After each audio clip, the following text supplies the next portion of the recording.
SQL সার্ভারে date মডিফিকেশনের জন্য অনেকগুলো সিস্টেম আছে, তার মধ্যে ডেট অ্যাড মেথডটি বহুল প্রচলিত। আমরা যদি এখন দেখতে চাই যে কিভাবে আমরা ডেট মডিফাই করব, আমরা জাস্ট দেখতে পাচ্ছি যে আমাদের কারেন্ট ডেট আছে 13/9/2025। আমরা চাচ্ছি যে এটাকে মডিফাই করতে। সাপোজ আমরা সিলেক্ট ডেট অ্যাড ফাংশনটি নেব এবং এই ফাংশনটি মূলত তিনটা প্যারামিটার নেয়।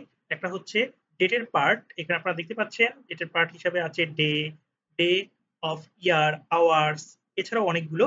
এরপরে আপনি কি চাচ্ছেন এটা নাম্বার দেয়া লাগবে, তারপরে ডেটটা দেয়া লাগবে। সাপোজ আমি ডেট একদিন সামনের দিকে নিয়ে যাব, ডেট এটা যেহেতু একদিন সামনে যাবে তাহলে 1 এবং আমাদের এক্সিস্টিং যে ডেট কি আছে সেটি আমরা দিয়ে দেব।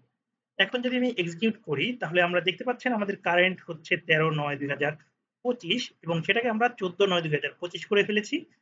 সেম ভাবে আপনি যদি ইয়ার চান চেঞ্জ করতে, এখানে জাস্ট দিয়ে দিবেন ইয়ার এবং এখন যদি আমি দেই তাহলে আমরা পেয়ে যাব 2025/9/13 এবং এখানে আছে 2026/9/13। ঠিক সেম ভাবে আপনি এখানে নেগেটিভ এবং পজিটিভ ভ্যালু দিয়ে বা প্যারামিটার চেঞ্জ করে আপনার ডেটটা মডিফাই করে নিতে পারেন।